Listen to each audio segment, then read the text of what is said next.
Bună, astăzi ne jucăm cu Kevin și Matei. Ok, haideți să intrăm în rândă.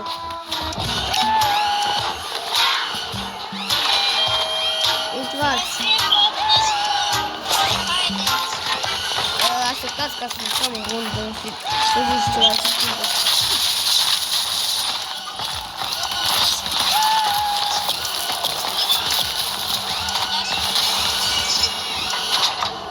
Ok, Kevin a intrat în rundă.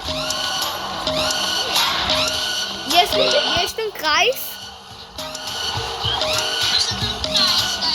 Ai intrat în rundă? Da. Și noi.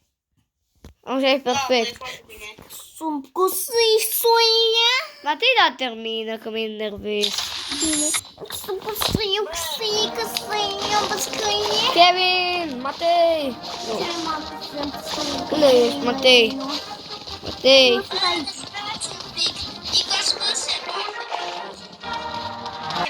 Ok, gata. Am fost un pic pe așa, un pic pe pauză. Ce-i Kevin?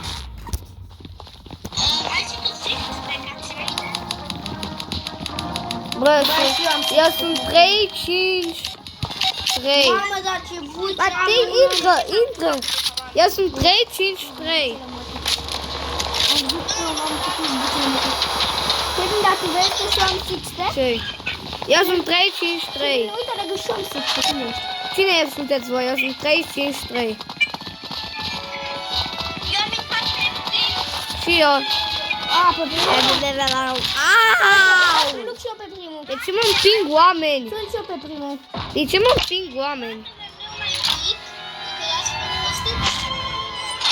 Da.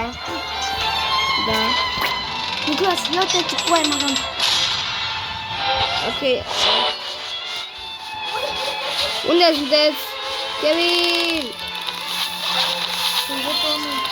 Unde sunteți? Nu, du-te în rundă, eh? Da. Au! Kevin!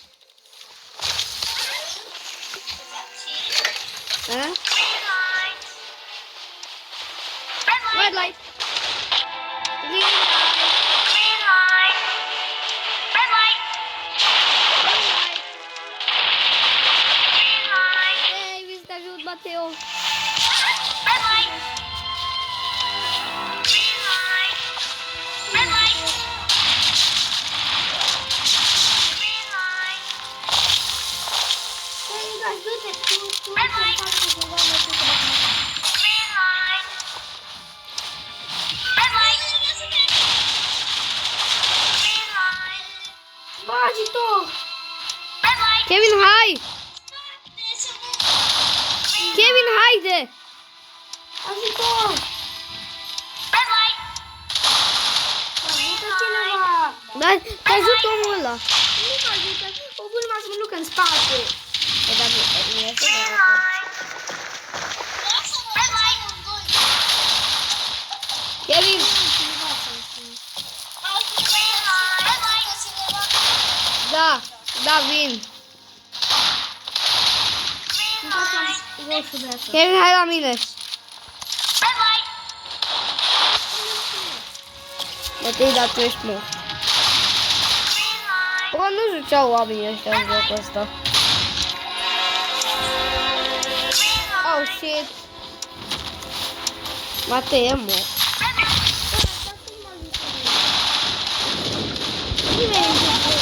Bă, dar tu vezi cât de departe. Tu știi cât de departe ești. Dar puteai să mă ajut când eram acolo. Nu mai am timp să mă zic.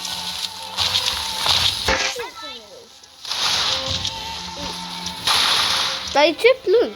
De ce trebuie să mă zic?